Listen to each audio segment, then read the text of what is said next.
Um, hi. Hi, everyone. So today it's a pleasure to welcome Deepa Agashe from Bangalore University.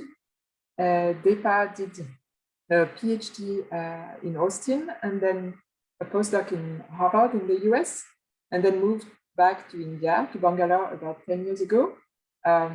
She has very different lines of research, one more molecular on the evolution of translation and evolution of cellular mechanisms, and some other research on life historical evolution. So today she will talk about the evolutionary consequences of cellular errors. Deepa, welcome to Montpellier, and we are happy to listen to you. Thank you very much. Thanks a lot, Stephanie, for having me here. It's really nice, and I'm excited to share some information from our new work that we've done recently. So let me get going. And oh no.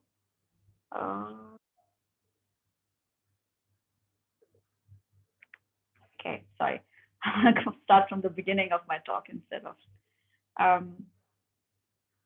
Okay, can you see my slides, and are they moving? Good. Okay, cool. So I'm excited to tell you about some of this work. So let's dive right in.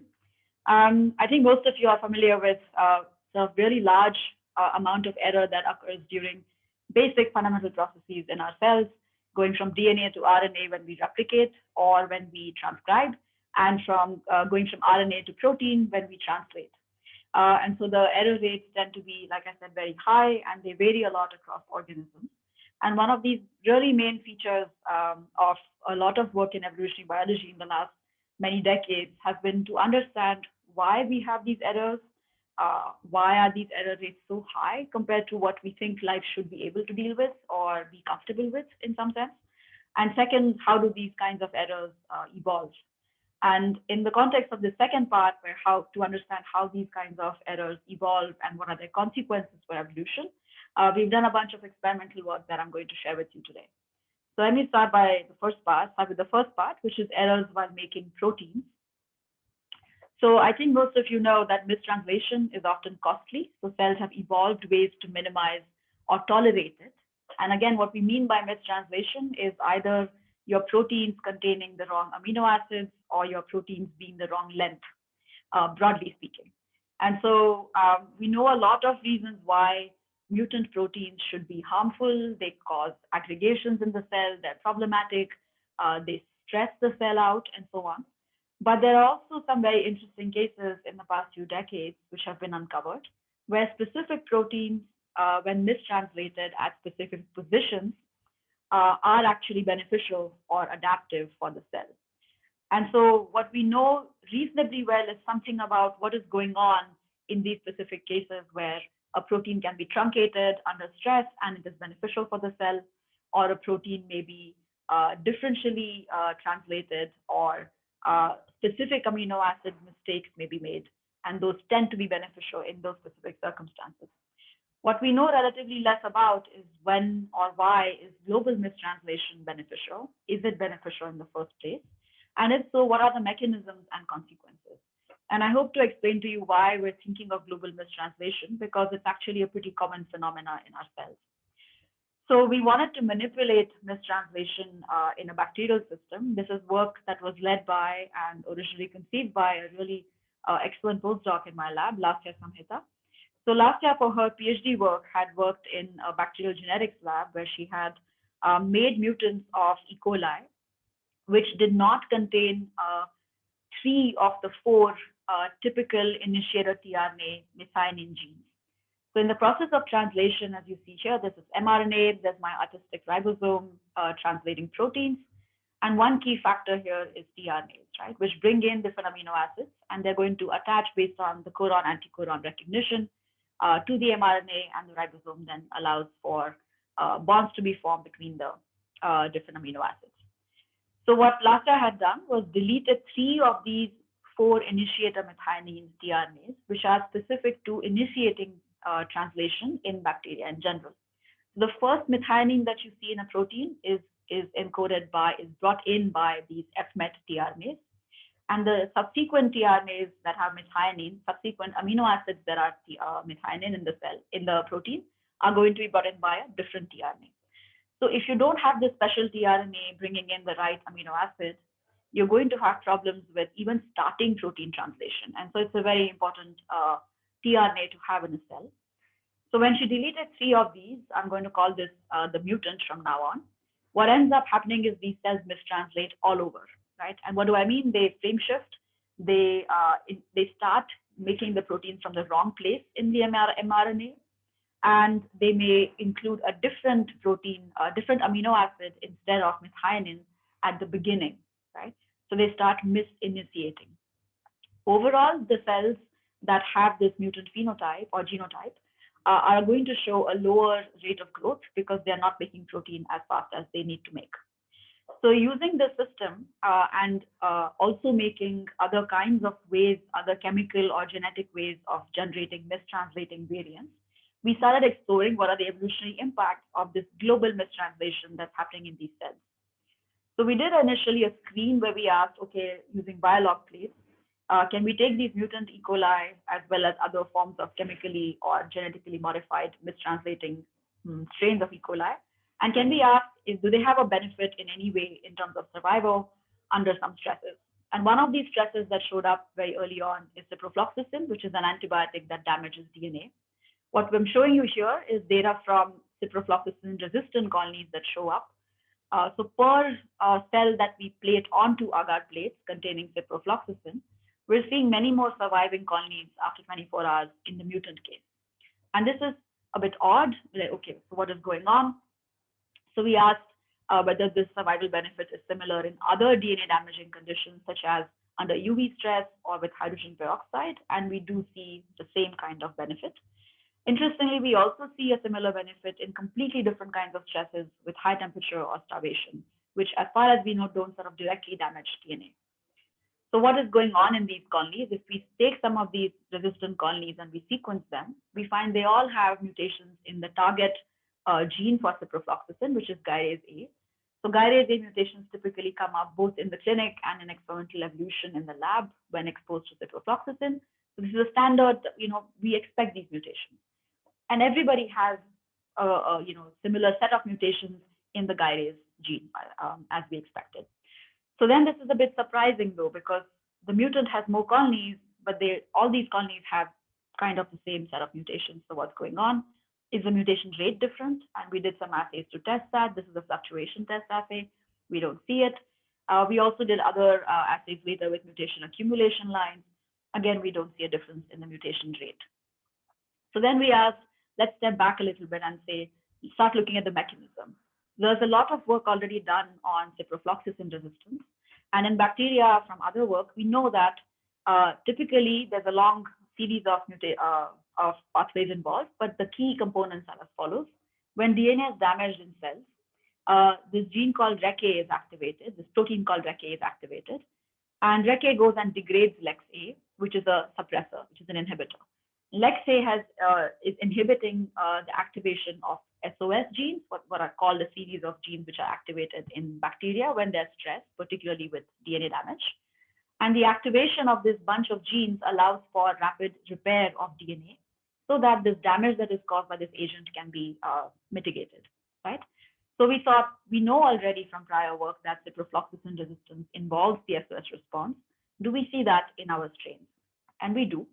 So if we inactivate the SOS response in the wild type cells, we see a reduction in the number of ciprofloxacin resistant colonies. Similarly, if we inactivate DNA repair, which is the main way by which this DNA damage is fixed in the cells, we also see a reduction in the ciprofloxacin resistance. And we see the same pattern for the mutant as well. So regardless of whether you are mistranslating or not at a higher level or not compared to wild type, you rely on the SOS response to be able to survive ciprofloxacin resistance, to be able to survive ciprofloxacin. So again, what is going on? And most importantly, what is the connection with mistranslation, right? So we suspected, based again on some prior literature, that LON protease might be this protease that deals with basically misfolded proteins.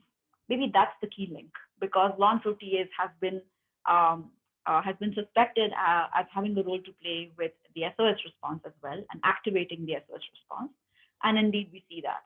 So if we overexpress RON in the wild type or in the mutant, we start seeing an increase in the ciprofloxacin resistance colonies. So clearly what's going on is, because of mistranslation, long protease levels are higher in these cells. And as a result, the SOS response is triggered faster. So I'm not showing you the data here, but what we also did is assays to ask how quickly is the SOS response jacked up in these cells. And that happens much faster and at lower levels of ciprofloxacin concentration in the mistranslating strains. And what again, I'm not showing you data for, is all the other ways of generating global mistranslation that we tried in the cell. So for example, we had ribosomes that were more prone to making mistakes. They also show the same patterns. We chemically introduce mistranslation, we see the same results. So basically what we're saying is, in general, when mistranslation is higher, the cell is already kind of poised to respond to damage, to respond to stresses using the SOS response threshold. So we're saying that mistranslating cells, because they already have a high level of long protease in the normal conditions, they are poised close to the threshold. As soon as they see the stress, they ramp up, they activate DNA repair, and that allows for early survival. And so the one key piece of data that I haven't shown you today, but I'm going to show only in cartoon form here, is that with the initial indication of stress, we have a very rapid increase in early survival that we see in the mistranslating strains. So in mistranslating populations, relatively few cells die in these early time points. Whereas in the wild type strain, which has a lower level of mistranslation, many more cells are dying. As a result, all the survivors are sampling the same set of mutations, but there are simply more survivors in these populations to start with. And that is why we're seeing this big difference where at an early time point where no mutations are found in these populations, high mistranslation allows greater survival. And ultimately, when we look at 24-hour colonies, which offer CYP resistance, everybody has the same mutation. So to summarize, what I've shown you is that global mistranslation facilitates a rapid response to stresses and early sampling of beneficial mutations. And the nice thing about it is, because this taps into a very broad stress response pathway, we think the effects can be very, very general and very, very easily applied to many different forms of mistranslation.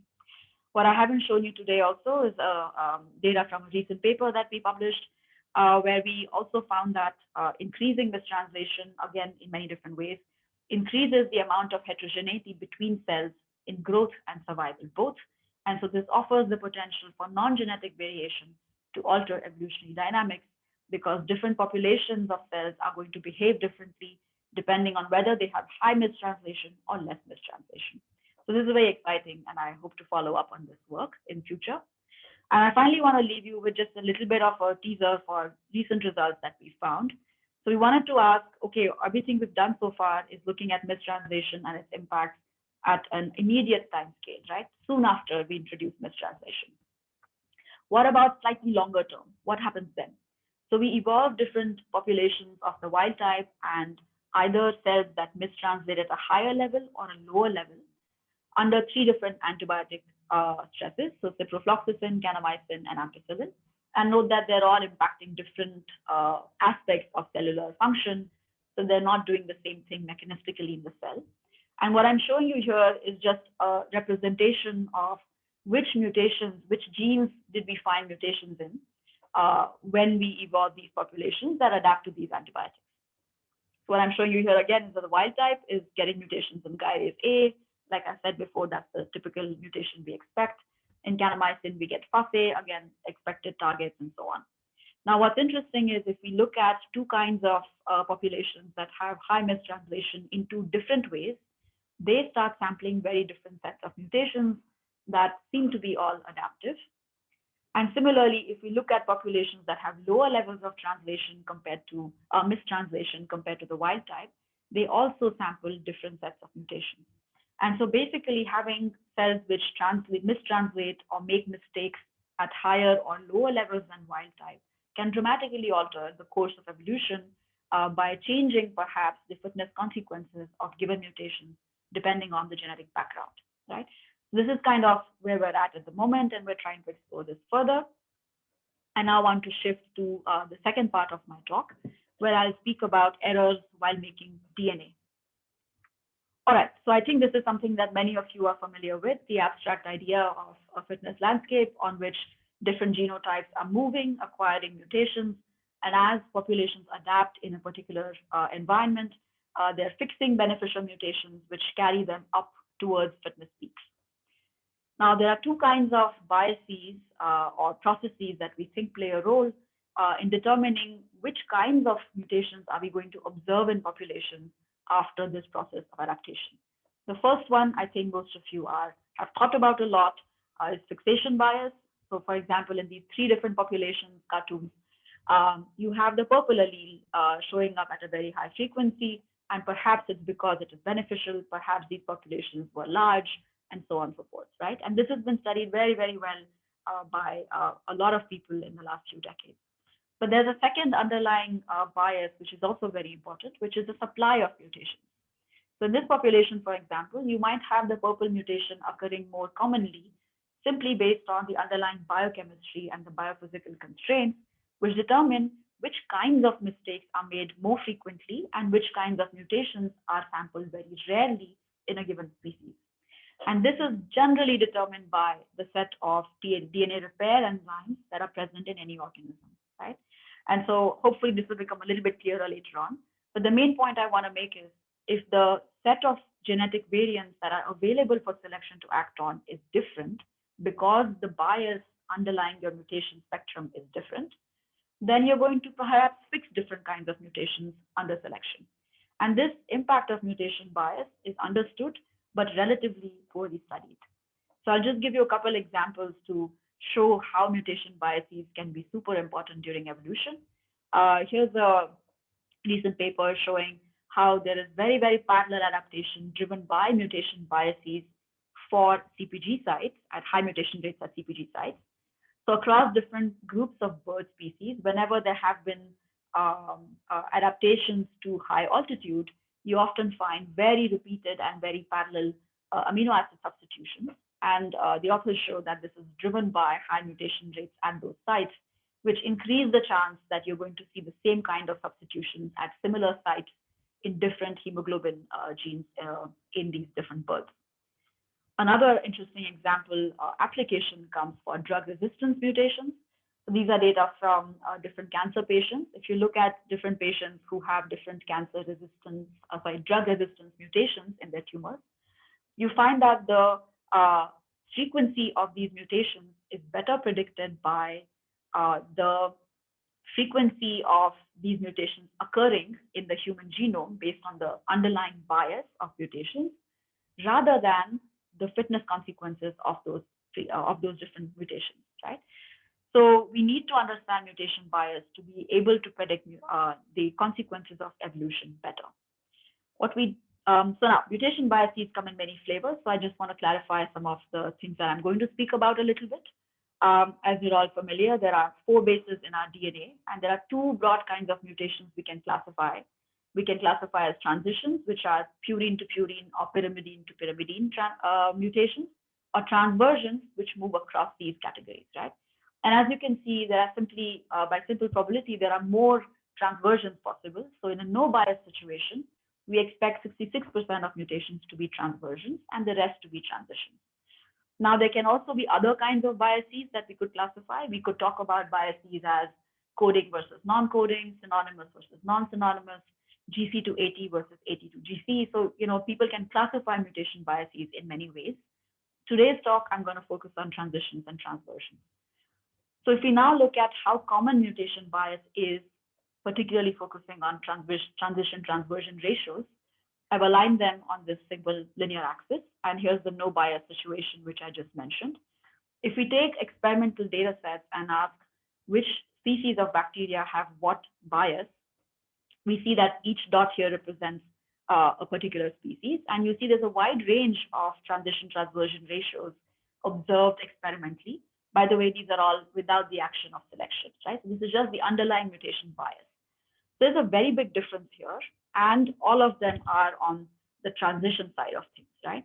So despite transversions being more common, or should be more common in the underlying mutational scheme of things in the mutation spectra, we actually see most organisms on the Earth that we know of, where we've measured this, they show a transition bias in the substitutions that we see. But also at the mutational level, we also see a very strong transition bias across species in general. And this varies a lot. So the big question then are, why is mutation bias so common and how does it evolve? So to address this question, we collected random samples of mutations in bacteria, 2 strains of bacteria which have different mutation biases. One is the wild type E.coli, shown in green, which has 45% transversion. So it is biased already towards more transitions. And a MUT-Y strain that has deleted one of the DNA repair enzymes in E. coli, which causes it to sample many, many more transversions, right? So it's almost exclusively sampling transversions. It's 95% transversion. So to collect random samples of mutations, we take mutation accumulation. We perform mutation accumulation experiments with both these ancestors. So we take each ancestor, multiple lineages, serially passes them through bottlenecks, which have a single cell bottleneck. And at some point, we sample different lineages and sequence their genomes to identify strains with a single mutation relative to the ancestor. And so based on this, of course, we had to sequence hundreds of such genomes before we found ones with single mutation. And so in the end, we ended up with 80 such strains for both of these ancestors. And for each of them, we can then measure what is the fitness effect of each mutation using the relative growth rate in different media. So what we find here is we take those data, we collect them together, and we generate a distribution of fitness effects. On the x-axis here is fitness relative to the own ancestor. So for the wild type in green here, it is all relative to the wild type ancestor. And for the MUT-Y, it is relative to the MUT-Y ancestor. And what you can see in this distribution in general is there are a lot more beneficial mutations in the MUT-Y background compared to the wild type background. Now remember, these are all randomly accumulated mutations, and so there are not any common mutations here at all that we can compare with. But we see this pattern repeated in different environments as well. So big question then is, well, what's going on? Why is MUT-Y strain sampling more beneficial mutations? And so we tested a number of hypotheses. I'm going to show you the one that actually works, which is that the transversion bias is actually the cause of the differential DFE. So what I'm showing you here is the mutations in wild type split by whether they were transversions or transitions. And you see that transitions are slightly more deleterious than transversions on average. And the same trend holds here for MUT-Y strain as well, except we can't really do good statistics because the sample size is super skewed, right? And so what we think is going on is because transversions are generally beneficial in this system, and the MUT-Y is sampling more transversions, it is more shifted towards the beneficial side. We also made sure that we tested other hypotheses, like I said. So I'll just briefly mention, we asked whether the beneficial effects of these mutations are explained by epistasis with the genomic background. So we took 20 mutations and placed them either in the wild type or in the MUT-Y genome, and we measured their fitness effects, and they are similar. So we are sure that epistasis is not explaining the results that we see. We also asked whether other features of these mutations mattered, so their position in the genome, whether they were synonymous, whether they were coding, all of that stuff, right? And none of that made any sense. So, okay, so we now have some answer to the idea of why are there evolutionary impacts of different kinds of mutations. It seems like if you have transversions, you're kind of better off because you have more beneficial mutations. But this is a bit of a puzzle, and I'll come back to this after a small digression. Some of you will have noticed that we have rather too many beneficial mutations in these DFEs that I showed you. So in some cases, there are about 25% beneficial mutations. Some cases, they're up to 40%. That's a lot of beneficial mutations. And so we thought about this a lot, and we worried about this a lot because maybe something was wrong about our experiments. We don't think so. We've repeated the different experiments. Maybe something is wrong with the way we measured fitness. Again, we don't think so. And ultimately, Lindy Wall, who's our collaborator on this project, was giving a talk about this work a few months ago. And Guillaume, who's I think at Montpellier as well, I don't know if he's in the audience, he suggests that maybe it has to do with selection during your MA experiments, and that is why you're seeing these weird results. And so Lindy did some simulations to address this idea that maybe so there is some selection during the mutation accumulation experiment, which allows DFEs to be biased towards beneficial mutations. And indeed, that's what we see. So here's an example result from one simulation that she did. On the x-axis is the selective effect of a mutation, so the selection coefficient S. 0 would indicate that it's a neutral mutation. And it's a histogram showing you the frequency of different kinds of selection coefficients, which would be sampled with single mutations being picked in colonies, mimicking what we actually do with E.coli in our lab experiments. So 27 generations of growth in between the bottlenecks, right? And it's during this growth period that selection could potentially act and skew the likelihood of a particular mutation making it to the next plate or not. And so in purple, you see the histogram that shows what our observed DFE would look like if we allowed this bottleneck and colony growth protocol to be followed, like in experiments. The black line here shows you the true DFE that we started off with in this simulation. And clearly, you see there's a big difference, and the purple shows a shift towards beneficial mutations like we see in our data. And if we now, so Lindy figured out a solution, an analytical solution for this as well. So we have a correction factor now to account for how much more is the probability that a particular mutation is observed in the final DFE given its observed selection coefficient, right? And so then we can back correct. And when we do that correction, we see that in the blue histogram, you see that the corrected DFE matches the true DFE, which we put into the simulation much better. So, so what we think is going on then is in our MA experiments, both the MUT-Y and the wild type situation, we're seeing an overabundance of beneficial mutations. And so we're undersampling the deleterious side of these DFEs.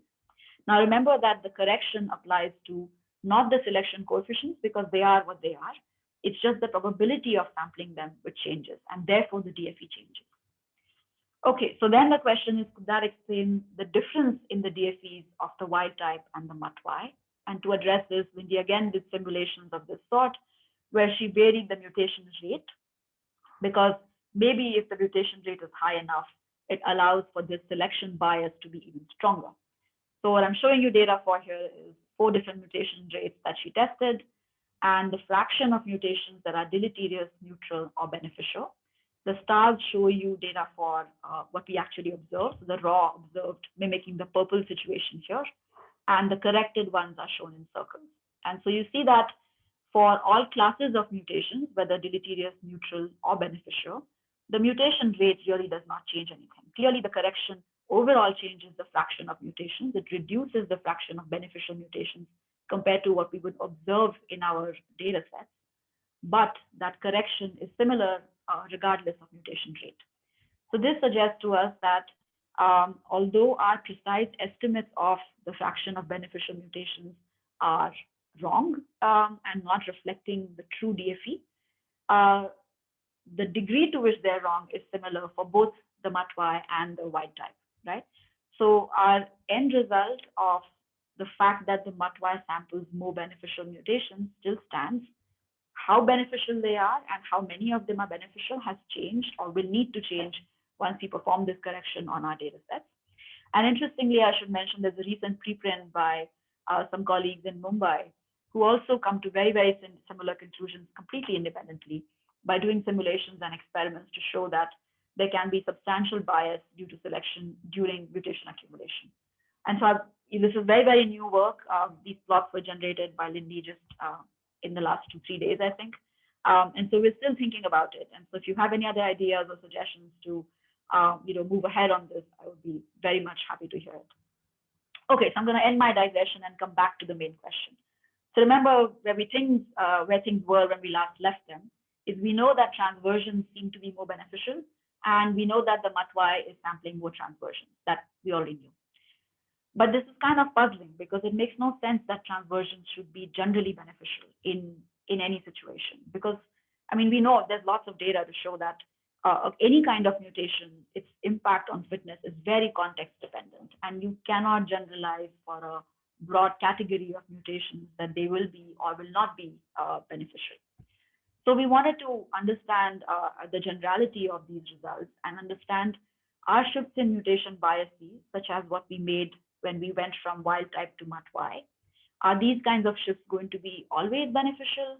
If not, under what conditions? And again, this is where we teamed up with Lindy, who's an applied mathematician and a population geneticist. And she conducted simulations of adaptive walks on random fitness landscapes to address this question. So what is she doing? She's using what's called an NK model, where you have n sites in your genotype. So imagine a sequence which is your ancestor, which is, let's say, 20 bases long, right? So you have 20 sites, n is 20, and you can arbitrarily allow k of them to interact to affect fitness. So you can incorporate epistasis for more reality, because we know that happens in actual genotypes. And you can now allow this ancestor to accumulate mutations based on the fixed mutation bias that you input into the system, right? So for example, if we're evolving the wild type ancestor, we start with a random 20 base genotype. For the wild type, we lay down a fitness landscape that sort of says what is the fitness going to be for each combination of mutations that we might accumulate. And we're going to say, if a new mutation is beneficial in this landscape, it's going to be fixed. If not, it's going to be deleted, thrown out of the population. And the mutations are going to occur based on the bias that we laid down. So in our case, with the wild type evolving, 45% of the mutations will be transversions. And at some point, we can now allow the evolution of a mutation bias in this system. So the wild type is happily walking along, evolving, adapting. And at some point, boom, we can say, okay, we're going to introduce a MUT-Y mutation, right? So we don't actually make the mutation, but basically we say now your mutation bias changes. And so now you're going to start sampling more transversions. 95% of your mutations will be transversions.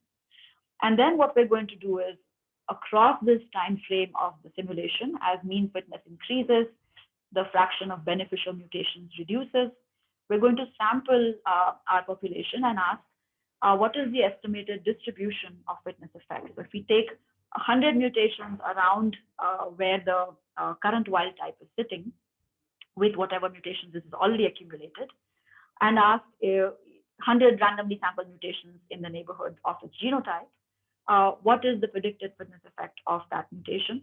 Again, this is all contingent on the mutation bias that exists and the underlying fitness landscape. And using these DFEs, we can then calculate what fraction of mutations are beneficial. And finally, to go back to the original question of, are mutation biases or shifts in mutation bias going to be beneficial? We're going to compare the fraction of beneficial mutations in the wild type and in the bias shifted strain, right?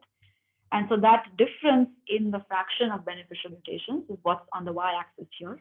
So positive values here would indicate that a shift in the bias is beneficial because it increases access to beneficial mutations.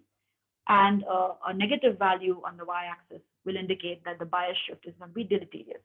How are we shifting the bias? On the x-axis is the transversion bias that we simulate. So we might start with a wild type bias, which is here in the gray line. A no bias situation is shown here in pink, which, remember, for transversions is 0.66. And the MUT-Y is on this extreme end. So now, broadly speaking, we can have two kinds of bias shifts.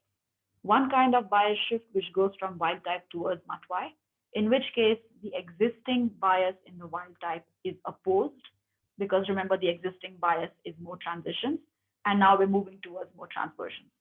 On the other hand, if you could move from the wild type towards even more transversions, which would be reinforcing the existing bias in the wild type. So you would move from having already some degree of bias towards transitions to having a very strong bias towards transition, right? So what happens when we do this? So each line here is showing you data from one group of simulations where Lindy fixed when the mutation bias shift was allowed to happen, right? So if you remember back to this plot here, where we sample mutations at different time points, at this time point, the wild type, as it has evolved in this landscape, is going to have access to a lot more beneficial mutations. By the time it gets to this point, it has very few beneficial mutations left. And that's kind of what we're asking here, right? So we're saying, here's a situation where the wild type has very few beneficial mutations left to it. And here's a situation where there's plenty of beneficial mutations for it available. So now if we look at all of these scenarios, we see one broad general pattern. First, what we see is two broad general patterns. First, what we see is if you are in the regime where you're moving to oppose the existing bias, so going from wild type towards MUT-Y, for example, you're always going to benefit from that shift in bias because you will always have access to more beneficial mutations. On the other hand, if you move to reinforce the existing bias, so you move from wild type towards even more transitions, you will always be in a deleterious position, right? So any shift in mutation bias, which reverses the existing bias, is going to be beneficial, regardless of what amount of beneficial mutations are available to the ancestor. Okay. So what is also interesting is that the more well adapted the population is, or the longer it has evolved in that given landscape, the more likely it is that a bias shift is going to be beneficial. So the longer you evolve with an existing bias, the better it is for you to shift your bias. And that shift should always be in the opposite direction to gain a benefit. What about a situation where there is no bias at all? How do biases evolve in the first place? So we can use a similar simulation to ask that. And so again, what Lindy is doing is same thing, evolving them, but this time she starts off with an unbiased ancestor, right? So the ancestral transversion bias is 6.66. And in this case, interestingly, we find that it is absolutely selectively neutral. You can have a bias shift occurring in the same direction, opposite direction, it doesn't matter. If you start with an unbiased ancestor, you can easily drift to a position of having a bias, right? So putting these two things together, what we're saying is that the no bias state is not stable. It will always drift easily to a bias state. But once a mutation bias arises, it will start evolving under selection. And the longer you have a particular mutation bias, the better it is to move it. And so this insight is what helps us understand our empirical data now. So remember, we had a MUT-Y mutator genotype, which has many more transversion mutations that it's sampling. And because the wild type E.coli has evolved in its evolutionary history with many more transitions, what we're suggesting is that the MUT-Y genotype is beneficial because it allows the ancestor to sample all of these transversions which the wild type E.coli has not sampled. So basically, you're looking at sampling an undersampled mutational space. And so I'll just give a quick analogy for those of you who are, who love books and are searching for great books at all times. If we want to do this in Bangalore, there's Blossom's Book House, which is one of the biggest mega stores in Bangalore. It has great collections of books. But at some point, you start realizing that you're seeing like the same kind of books because they are going to serve a particular kind of clientele. And if you really want to find rare and interesting and different books, you have to go to these old used bookstores in the back alleys, right, where you can find very interesting books. You have to search a lot, but they're there, right? And so I think it's a question of sampling that we are observing here. So then the next question is, well, how often do these shifts in mutation bias occur during evolution? And are they often biased towards reversals? So remember, the model suggests that reversals in mutation bias should be beneficial, but reinforcement should be deleterious. So do we see signatures of this in the phylogenetic tree of bacteria? So to do this, we mapped evolutionary changes in bias. I'm just going to first show you a cartoon example to clarify what we did. So for bacteria, we can ask, from the genome data, we can mine information on presence or absence of different enzymes which are involved in DNA repair. And we might have data, for example, on E.coli, where people have lots of different groups have done a lot of work to understand what is the impact on the mutation bias of deleting each of these enzymes, right? So we can then use this information to infer the bias of other taxa, which have different sets of enzymes altogether. Using this, we can then say, okay, so these different bacteria, extant bacteria have a specific mutation bias. We can then use ancestral reconstruction to predict the evolutionary gains or losses in different enzymes during the evolutionary history of each lineage.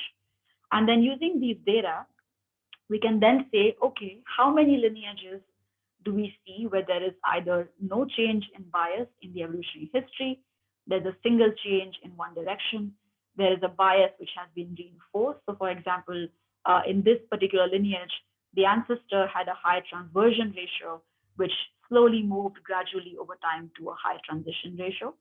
And finally, the one that we're really interested in, which is the reversal of biases.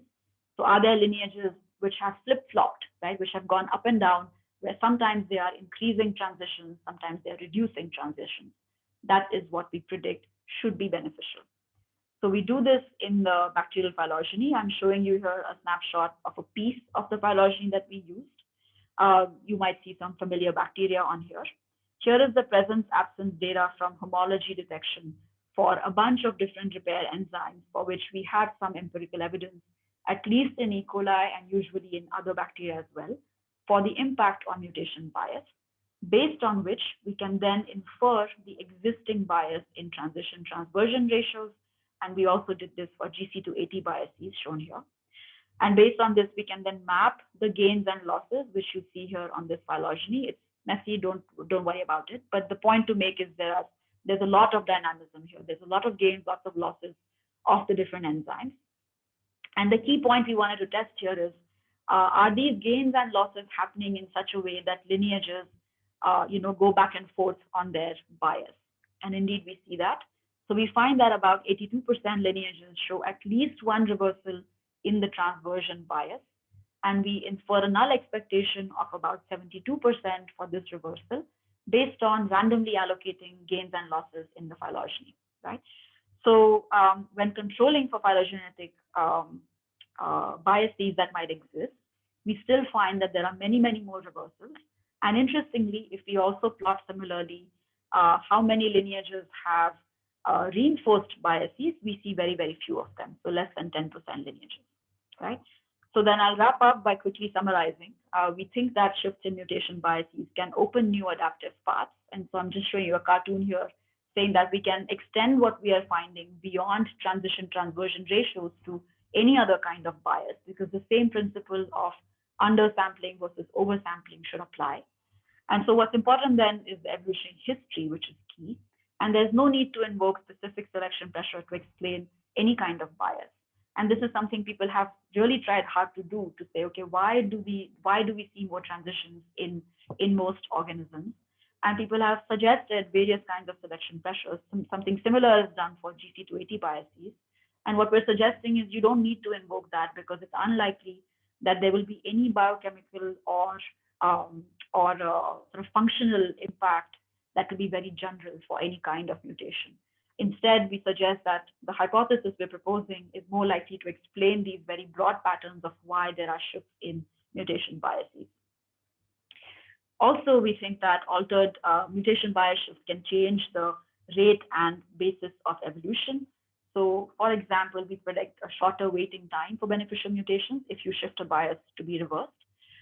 This should also result in slower Muller's ratchet. And finally, I want to say that when we think of mutator genotypes, or hypermutators and so on, we often focus only on the mutation rate. But many of these genotypes simultaneously change not only the mutation rate, but also the spectrum, and they change the bias, right? So we think that their joint dynamics are really fascinating to explore, and we need to understand them better. Okay, so I'm going to wrap up by thanking everybody and recognizing everybody who's been really important for this work.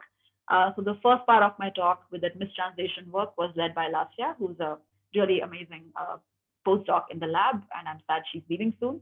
But she's hopefully going to start her own group and continue looking at evolutionary impacts of mistranslation in the context of antibiotic resistance.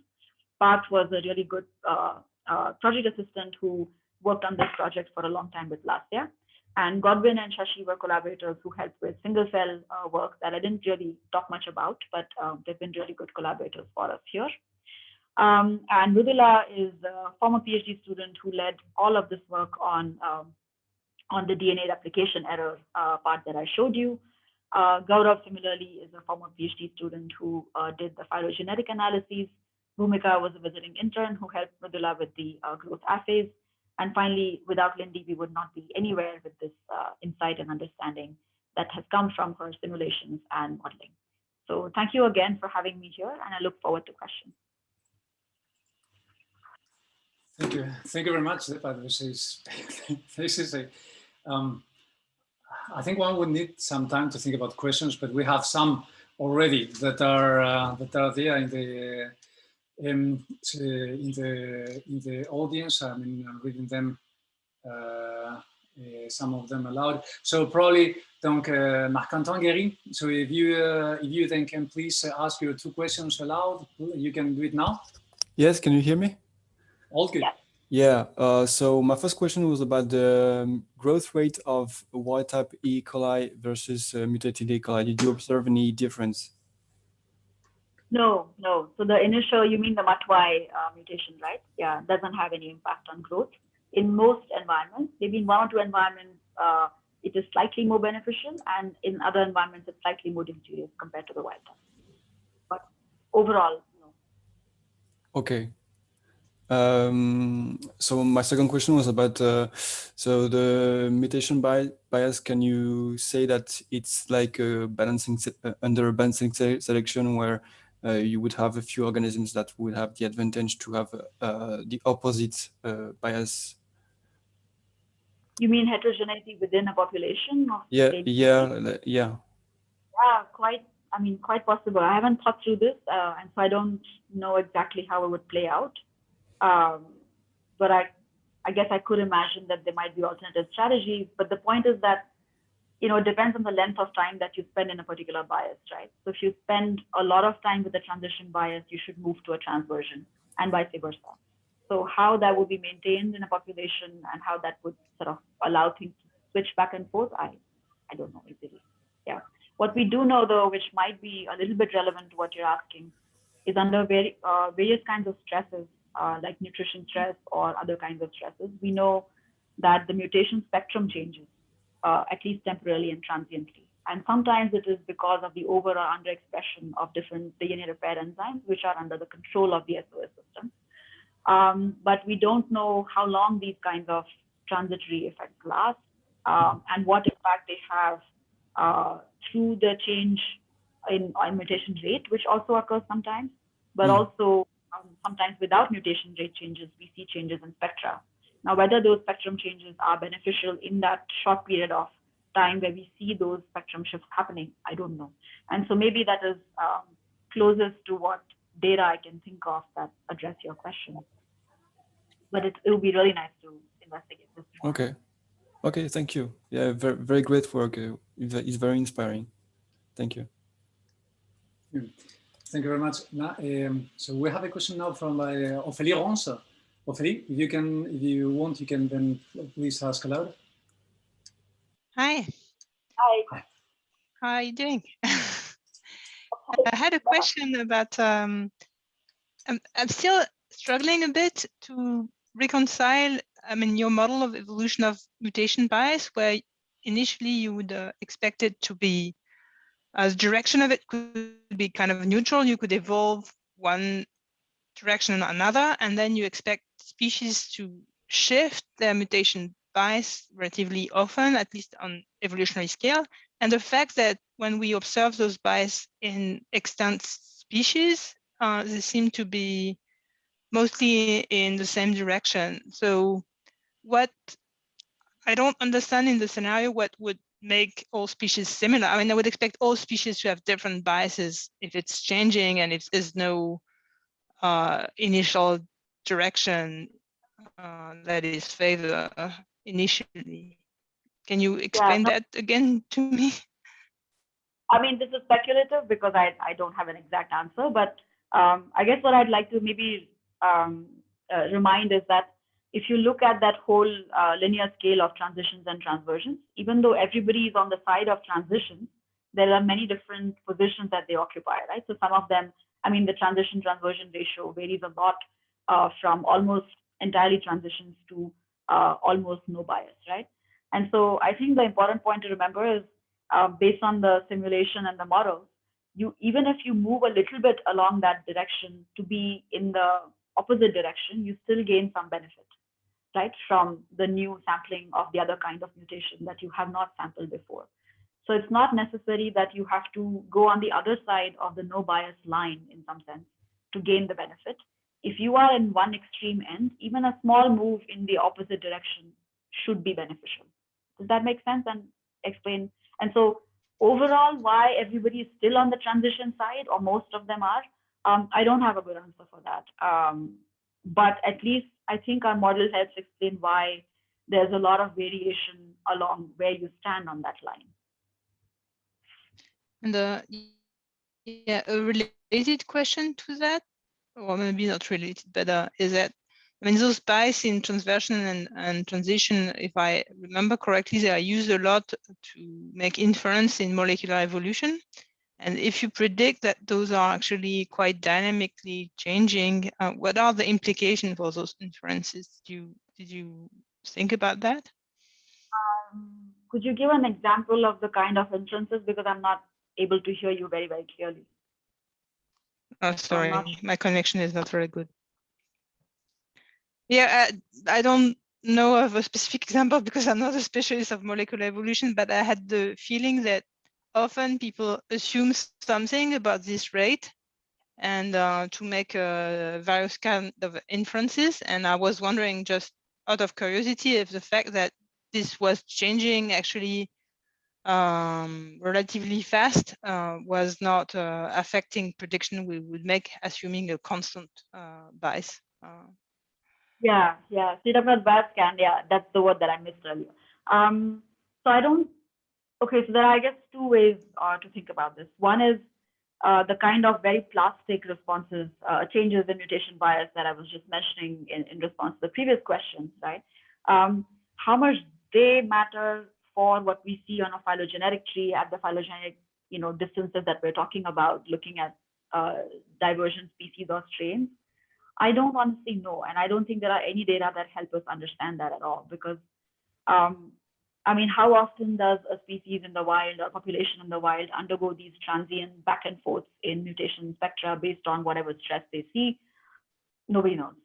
At the phylogenetic scale, like across different species and strains, I don't think we see movements in bias that are rapid enough for that to change fundamentally these transition matrices that we use for analyzing sequence data and aligning sequence data.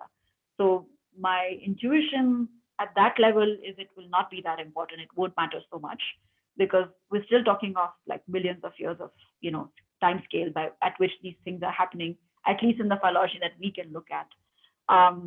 But yeah, we haven't thought through this, and that's a good question that we should think about it much more. Yeah.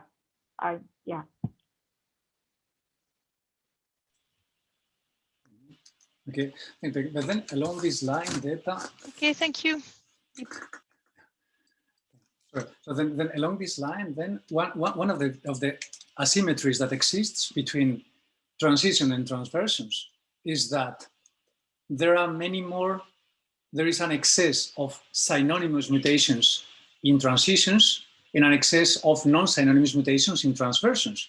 So one would expect many more non-synonymous mutations when there is a bias towards transversions, so that one would expect an excess of deleterious mutations, which are usually associated to the increase. So how is this then, this bias towards non-synonymous mutations compatible with these beneficial effects of the excess of transversions? So we've been thinking of the biases largely as orthogonal axes, thinking of mutation biases. But for what it's worth, in our data set, we independently asked, do we see an impact of synonymous versus non-synonymous mutations? Forgetting about whether they are transitions or transversions, and we don't see a difference there. I mean, there's of course a difference in the fitness effects, but those differences are not are the same for wild type and MUT-Y strains. So they can't explain the why the MUT-Y has more. So within the transversions, whatever synonymous and non-synonymous mutations we see, or their fractions are not able to explain the results that we have. In general, it's likely that there will be some complicated impact of, I mean, you're right that any mutation is not going to be just a transversion. It is also going to be, either synonymous or non-synonymous. It will also be coding or whatever. It will be many different kinds of axes of functionality. So which of those is important at that particular point? I guess I don't have a very clear understanding of that. And maybe there is some degree of context dependency. But we think that if we understand what kinds of biases are pervasive in the genome, in the evolutionary history, we might be able to tease apart which of them might be more relevant for specific sets of mutations. Yeah.